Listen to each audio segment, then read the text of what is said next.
नमस्कार, आप देख रहे हैं जन उत्तराखंड और मैं हूं आपके साथ भानु दीक्षित। सबसे पहली नजर हेडलाइंस पर।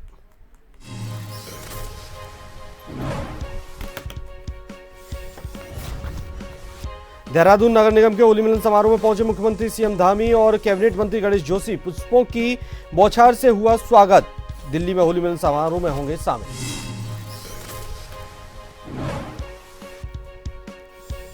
होली और रमजान को देखते हुए प्रशासन ने की पुजारियों मौलवियों के साथ बैठक। त्योहारों को आपसी भाईचारे के साथ मनाने की अपील।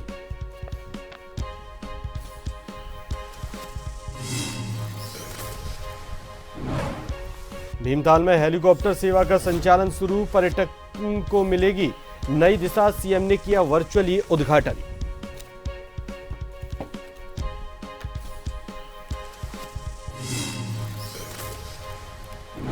ऊधम सिंह नगर में अवैध मदरसों के खिलाफ कार्रवाई। 3 को किया सील, 6 पर नोटिस चस्पा।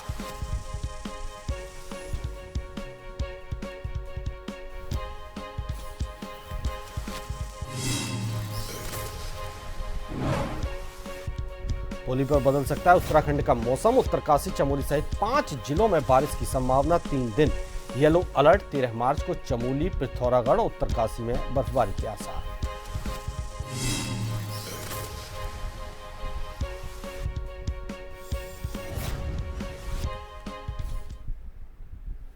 समारोह में पहुंचे मुख्यमंत्री पुष्कर सिंह धामी और कैबिनेट मंत्री गणेश जोशी ने आम जनता के साथ फूलों की होली खेली। इस दौरान मुख्यमंत्री और कैबिनेट मंत्री पारंपरिक पहाड़ी गानों पर नाचते हुए भी नजर आए। मुख्यमंत्री ने होली के मौके पर सभी देश और प्रदेशवासियों को शुभकामनाएं देते हुए कहा कि उत्तराखंड में इस बार की होली पर रजत वर्ष में प्रवेश कर रहा है।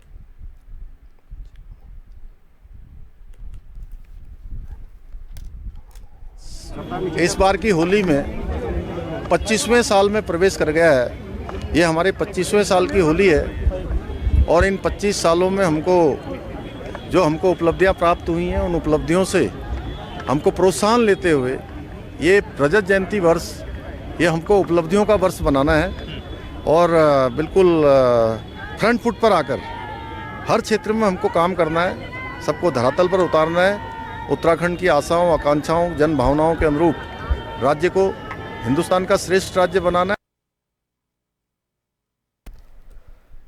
लोहाघाट के कोली ढेक की महिलाओं की मेहनत आखिर रंग लाई। उन्हें मुख्यमंत्री आवास देहरादून में काली कुमाऊं की खड़ी होली गाने का मौका मिला है। बुधवार सुबह निर्मला अधिकारी के नेतृत्व और टीम लीडर अलका ढेक के नेतृत्व में 52 महिला होलियारों का दल मुख्यमंत्री आवास देहरादून के लिए रवाना हुआ। दल को पालिका अध्यक्ष गोविंद वर्मा और खंड शिक्षा अधिकारी अशोक अधिकारी ने हरी झंडी दिखाकर रवाना किया और शुभकामनाएं दी। साथ ही कहा कि उन्हें आज काफ़ी खुशी हो रही है कि उनके क्षेत्र की महिलाएं मुख्यमंत्री आवास में होली गायन कर क्षेत्र का नाम रोशन करने जा रही हैं और अपनी संस्कृति का प्रचार कर रही हैं।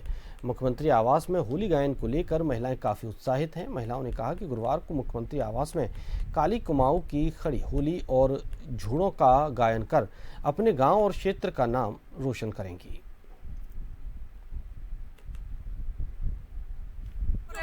उत्सुक हो रहे हैं कि हम मुख्यमंत्री आवास में जा रहे हैं। हमारी टोली, हमारे ग्राम सभा और हमारी समूह की महिलाएं देहरादून जा रही हैं। बहुत ही उत्साहित हो रही हैं वो लोग। और हमारी ये निर्मला दीदी है, इसका मैं बहुत बहुत धन्यवाद करूंगी। इसी की कोशिश फल लाई है और हमारे वीडियो साहब ने भी बहुत कोशिश करी है और हम मतलब अपना प्रदर्शन वहाँ बहुत ही अच्छा करेंगे। अपनी संस्कृति है उसको जागरूक करेंगे। महिलाओं की चॉइस थी कि हम मुख्यमंत्री आवास में पहुंचे और होली गायन करें, अपना कुमाऊनी परंपरा को जीवित रखने का काम करें। तो मैंने एक फ़ोन में वार्ता करी। एक फ़ोन के वार्ता से आज हमारी टीम रवाना हो रही है। कोली ढेक की टीम, मैंने इनकी आवाज़ ऊपर तक पहुंचाई, मुख्यमंत्री जी तक। वहां से टीम ओके हो रही है, सारी व्यवस्था के साथ, सुरक्षा के साथ टीम रवाना हो रही है। मैं धन्यवाद करूंगी पीएम मोदी जी का और सीएम धामी जी का, जिनके नेतृत्व में हमारी महिलाओं को आगे बढ़ने का मौका मिल रहा है। आगामी होली पर्व वर्तमान में चल रहे रमजान के दृष्टिगत थानाध्यक्ष कालसी द्वारा थाना कालसी पर क्षेत्र के संभ्रांत व्यक्तियों, सीएलजी मेंबर और जनप्रतिनिधियों और दोनों समुदायों के पुजारियों मौलवियों के साथ बैठक कर पर्व को सकुशल संपन्न कराए जाने के लिए बैठक ली। साथ ही उपस्थित लोगों से विवादित स्थलों, शरारती तत्वों और धार्मिक भावनाओं को भड़काने और सोशल मीडिया के माध्यम से भ्रम फैलाने वालों के संबंध में आवश्यक दिशा निर्देश दिए गए। दोनों संप्रदायों के लोगों को अपने अपने पर्वों को सौहार्द के साथ संपन्न कराए जाने हेतु हिदायत दी गई।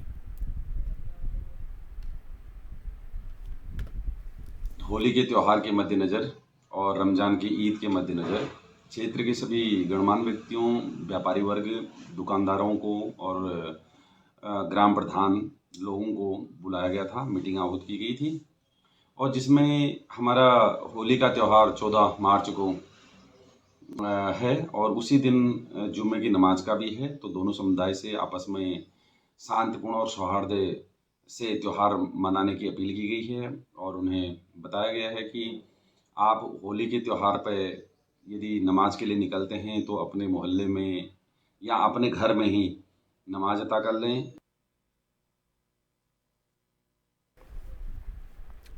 उत्तराखंड में अवैध रूप से चल रहे मदरसों पर धामी सरकार ने बड़ा एक्शन लिया है। सरकार ने धर्म की आड़ में प्रदेश के सभी जिलों में चल रहे अवैध मदरसों को सील कर दिया। सरकार ने देहरादून के विकास नगर के 12 और खटीमा के 9 मदरसों पर कार्रवाई की है, जबकि इससे पहले भी सरकार प्रदेश के अलग अलग जगह पर चल रहे 31 अवैध मदरसों पर सीलिंग की कार्रवाई कर चुकी है और पिछले 15 दिनों के दौरान सरकार कुल 52 मदरसों को सील कर चुकी है। मुख्यमंत्री ने इस कार्रवाई पर कहा कि अवैध रूप से किए गए अतिक्रमण और अवैध मदरसों की जांच और उन पर कार्रवाई करना सरकार का एक संकल्प है।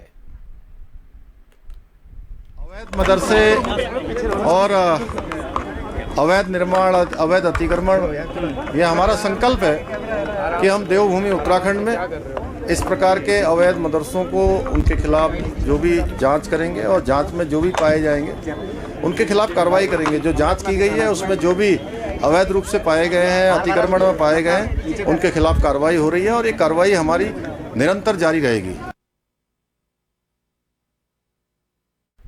ऊधम सिंह नगर जिले के सीमांत खटीमा तहसील प्रशासन ने क्षेत्र में चलाए जा रहे अवैध मदरसों के खिलाफ कड़ी कार्रवाई करते हुए अवैध मदरसों के खिलाफ छापेमारी की कार्रवाई की। इस कार्रवाई के दौरान प्रशासनिक दस्ते की 2 टीमें बनाई गईं, जिनमें आसपास की तहसीलों से आए प्रशासनिक कर्मचारी और पुलिस बल शामिल रहे। टीमों ने क्षेत्र में चलाए जा रहे 3 अवैध मदरसों को सील कर दिया, साथ ही साथ 6 मदरसों पर नोटिस चस्पा किए। खटीमा के उप जिलाधिकारी रविंद्र सिंह बिष्ट ने जानकारी देते हुए बताया कि जिलाधिकारी के निर्देशानुसार क्षेत्र में चलाए जा रहे अवैध मदरसों पर कार्रवाई की गई और 3 मदरसों को सील कर दिया है। 6 मदरसों के खिलाफ नोटिस की कार्रवाई अमल में लाई गई है। जितने भी अवैध रूप से मदरसे संचालित किए जा रहे थे उनके खिलाफ आज सीलिंग की कार्रवाई की गई है, उनको सील करके बंद कर दिया गया है। इसमें एक गोटिया में, 4 इस्लाम नगर में, एक हमारे बगचूरी में, शारूबेटा में, कंचनपुरी में और एक लोहिया में, ऐसे 9 मदरसों को जो अवैध रूप से संचालित थे, जो कि उत्तराखंड मदरसा बोर्ड से उनके पास पंजीयन भी नहीं था, उनको हमने सील कर दिया है। और इसमें जो बच्चे अध्ययनरत थे जिनको तामील दी जा रही थी उनको हमने चिन्हीकरण कर लिया गया, उनका हमने एक सूची बना ली। ऐसे बच्चे जिनका कहीं और अन्य मान्यता प्राप्त विद्यालयों में अध्ययन नहीं कर रहे हैं, उनकी सूची हमने तैयार कर ली है। नैनीताल के भीमताल के नौकुचिया ताल में हेलीपैड निर्माण कार्य पूर्ण होने के बाद नागरिक उड्डयन मंत्रालय भारत सरकार की तरफ से हरी झंडी मिलने के बाद हेलीकॉप्टर सेवा का संचालन शुरू कर दिया गया, जिससे भीमताल को पर्यटन के क्षेत्र में एक नई दिशा मिलेगी। बता दें कि जिला प्रशासन द्वारा नौकुचिया ताल में क्षेत्रीय संपर्क योजना के तहत 85,55,000 रुपये की लागत से 900 स्क्वायर मीटर क्षेत्रफल में एक हेलीपैड बनाया गया, जिसमें एक हेलीकॉप्टर उतारने की क्षमता है।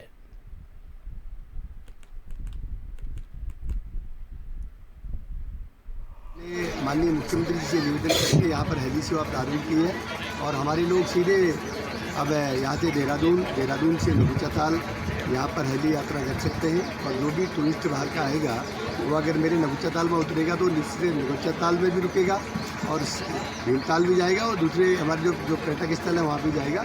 तो हमारे लिए बड़ी गर्व की बात है और हमारे क्षेत्र के लिए गर्व की बात है, मेरी भीमताल विधानसभा क्षेत्र के लिए गर्व की बात है कि हमारे आग्रह को माननीय मुख्यमंत्री जी ने स्वीकार किया है। फिलहाल यहाँ रुकेंगे एक छोटे से ब्रेक।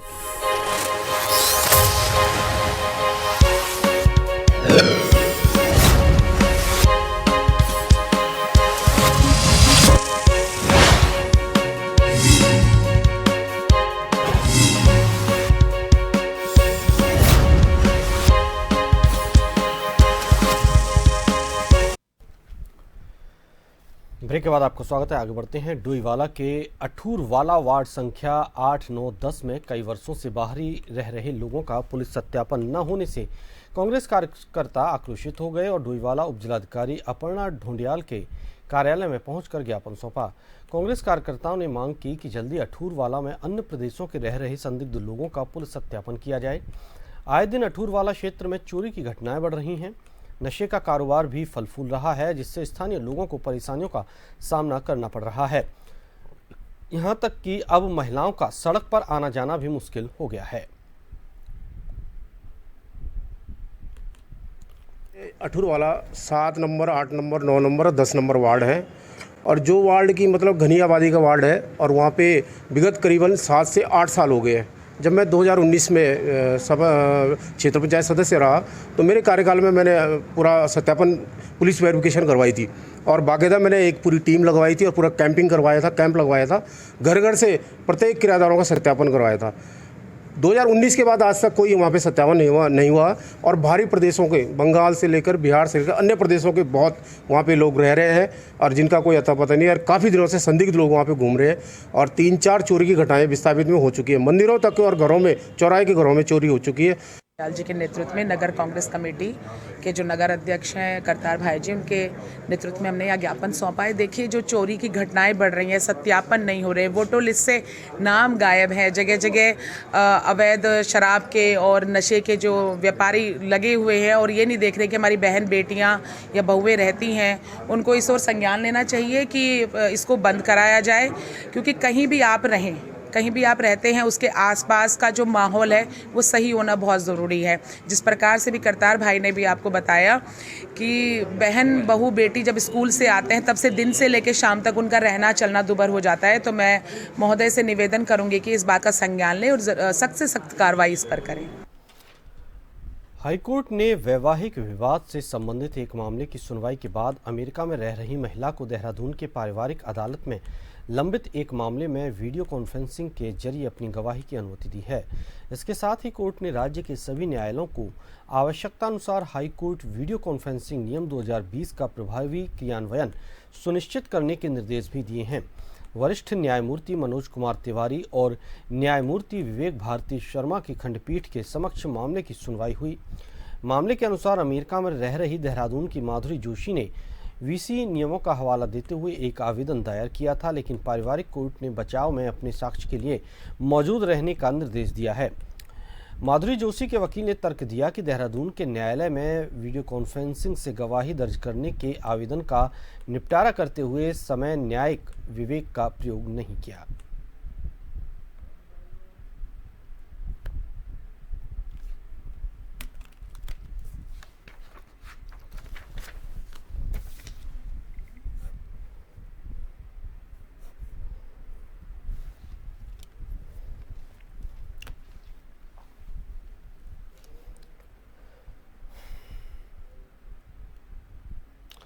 रामनगर उत्तराखंड वन विकास निगम के आमडंडा स्थित लकड़ी के डिपो में उस समय भीषण आग लग गई जब निगम के कर्मचारी फायर लाइन काटने का काम कर रहे थे, जिसके बाद यह आग की लपटें अचानक लकड़ी के डिपो तक पहुंच गईं और डिपो में रखी सागौन की बेशकीमती लकड़ी आग की भेंट चढ़ गई।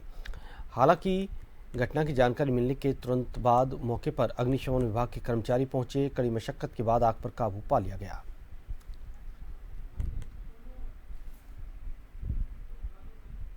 आग जो लगी हुई है, हमें फायर स्टेशन पर एमडीटी द्वारा सूचना मिली तो घटना स्थल पर पहुंचे। 2 गाड़ियां हमारे पर मौके लगी हैं और जो यहां के इंचार्ज हैं इनसे मालूम किया गया तो इन्होंने बताया कि फायर लाइन काट रहे थे, इधर से आग लगाई थी और वो आग जो है अंदर को बढ़ गई, जिस वजह से आग जो है फैल गई। तो आग पर काबू पा लिया गया है और सब ठीक है। अब इनको आगे निर्देशित किया गया है कि ये अपनी जितनी भी फायर लाइन है चारों तरफ से कम 10 फीट की दूरी पर कम से कम सफाई बना के रखें, जिससे आने वाले समय में कोई ऐसी घटना फिर न हो सके। और ज़्यादा जानकारी के लिए संवाददाता राजीव अग्रवाल रामनगर से हमारे साथ जुड़े हुए हैं। राजीव, लकड़ी के एक डिपो में आग लग गई, हालांकि आग पर काबू पा लिया गया है, लेकिन इसमें कितना नुकसान हुआ है, किस तरह से ये आग लगी? देखिए, मैं आपको बताऊं कि उत्तराखंड वन विकास निगम का लकड़ी का डिपो है और यहाँ जो है नीलामी की जाती है लकड़ी की। और आज बताया जा रहा है कि निगम के जो कर्मचारी थे, कोई फायर सीजन चल रहा है तो फायर सीजन की लाइन काट रहे थे और लाइन काटने के बाद जो है उन्होंने आग लगा दी और उनको ये पता नहीं था कि जो ये आग की लपटें हैं ये डिपो की तरफ चल जाएंगी या जंगल की तरफ चल जाएंगी, लेकिन आग की लपटें डिपो पे चली गई। और वहाँ जो है जो सागौन की लकड़ी थी जो काफी बेशकीमती थी, करीब 40,000 से अधिक की लकड़ी की लॉट लगी थी, वो जल गई है। और जो है वहाँ जब आग लगी तो कर्मचारियों में भगदड़ मच गई। तो फायर ब्रिगेड के कर्मचारी मौके पर पहुंचे, 2 दमकल विभाग के वाहनों का जो है इसमें प्रयोग किया गया। करीब कड़ी मशक्कत के बाद, करीब 1 घंटे की मशक्कत के बाद आग पर काबू पाया गया। अब कहीं ना कहीं अगर देखा जाए तो निगम के कर्मचारियों की लापरवाही भी इसमें उजागर हुई है कि अगर निगम के कर्मचारी सावधानी बरतते फायर सीजन को लेकर तो शायद ये हादसा नहीं होता और लकड़ी बचाई जा सकती थी। तो वहीं ये भी माना जा रहा है कि अगर दमकल विभाग के कर्मचारी समय पर नहीं पहुंचते तो एक बड़ा हादसा होता, क्योंकि वहाँ लाखों रुपए की जो नीलाम होने वाली लकड़ी होती है, जो कटाने की लकड़ी आती है, वो सब निगम में ही नीलाम होती है।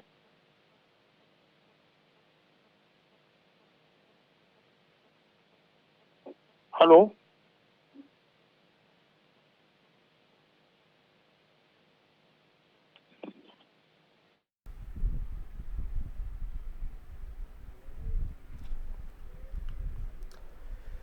काशीपुर में संदिग्ध परिस्थितियों में युवक की आग की लपटों में झुलस जाने के बाद मौत हो गई। मृतक के परिजनों ने प्रेम प्रसंग के चलते युवती के परिजनों द्वारा आग लगाकर जिंदा जलाकर हत्या किए जाने का आरोप लगाया है। पुलिस मामले में मृतक के परिजनों द्वारा तहरीर प्राप्त होने का इंतजार कर रही है।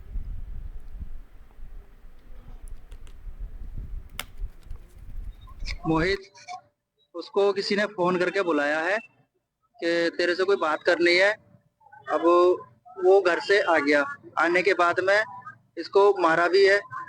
मारने के बाद इसको फोन छीना कि दूसरे किसी और को फोन ना कर ले। फोन करके फोन छीनने के बाद इसके ऊपर पेट्रोल डाला है। पेट्रोल डाल के आग लगा दी है। आग लगाने के बाद में किसी ने सूचना दी, ये तो पता नहीं किसने दी थी। सूचना जैसे ही मिली मैं तुरंत घर से निकल के आ गया। मैं जब तक आया तो ये सरकारी हॉस्पिटल में एडमिट था। रामनगर से खबर है, जहां मंगलवार को दिन दहाड़े मुख्य बाजार में अज्ञात महिला चोरों ने एक वृद्ध महिला के बैग से 56,000 रुपए की नकदी चोरी करने के साथ ही अन्य सामान चोरी कर लिया। जानकारी के लिए बता दें कि मुख्य बाजार में घटी इस घटना के बाद लोगों में हड़कंप मचा हुआ है। गई बैंक से मैंने 55,000 रुपये निकाले। 200 के नोट दिए उन्हें, 20-20 हज़ार के। एक दिया 10,000 का, एक नोट थे। वो मैंने एक काला बैग था, बैग के अंदर वो डाला। वहाँ से मैं इधर बैंक के ऊपर दुकान है, वहाँ पर गई मैं। थोड़ा मैंने डॉक्टर को दिखाया वहाँ पर, फिर मैंने वहाँ से थोड़ा घीन लिया पाव भर। वहाँ से मैं ये गली को आई, इधर को आई तो इधर कोई मेरी जान पहचान मिली, उसने मेरे को प्रणाम करा। मैं थोड़ी मिली, वहाँ पर थोड़ी भीड़ भी हो रही थी। वहाँ से मैं इधर ही को निकली। यहाँ पर मैंने एक दुकान है सब्जी के आगे, वहाँ पर भिंडी तुलवाई। वो भिंडी तुलवाने के लिए मैं बैग देखा तो अंदर बैग ही नहीं। इसी के साथ इस बुलेटिन में फिलहाल इतना ही। लगातार अपडेट और ताज़ा तरीन खबरों के लिए आप बने रहिए जन टीवी के साथ।